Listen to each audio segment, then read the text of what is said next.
Do you like some sparkling water with your liquors? Always. Always, yeah. What was silly business for the Three Stooges is all business for Alex Gomberg. Well, almost. Ready? 1, 2, 3. Oh, wow! He's a fourth-generation seltzer man working at the Brooklyn-based company started by his great-grandfather, Mo. You can say it's in his blood. So what's really changed since your great-grandfather was doing this? As far as the process, nothing. Even this new machine is about a century old.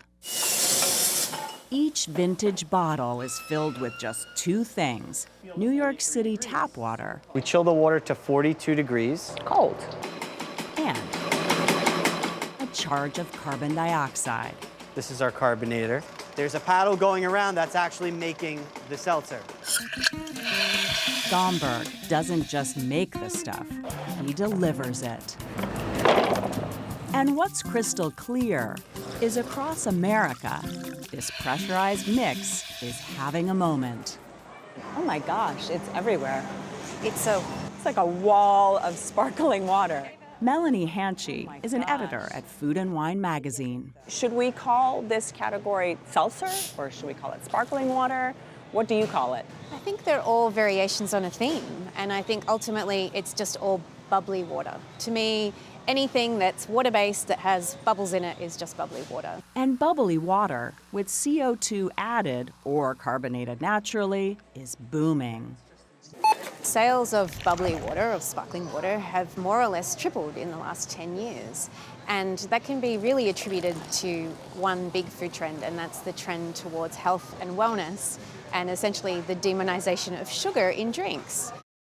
One of the biggest sellers is LaCroix. But it's a crowded market with many brands and flavors. Some are even spiked with alcohol.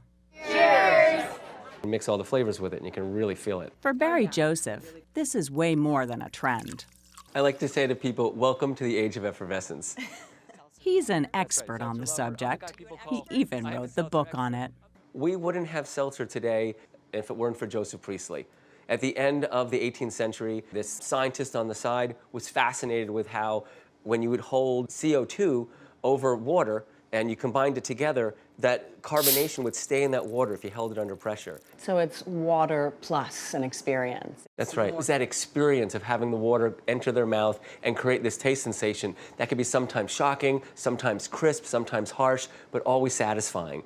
So some people will say, oh, I'm not a seltzer person, I'm a sparkling water girl. What does that mean? I would say it's all the same thing. It's all just branding, it's all just marketing. It's all just carbonated water. What would the world be without seltzer and sparkling water? As some people would say, much flatter.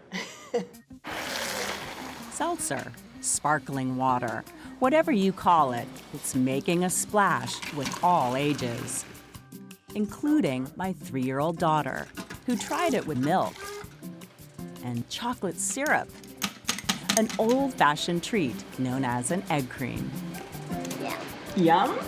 Is that yummy?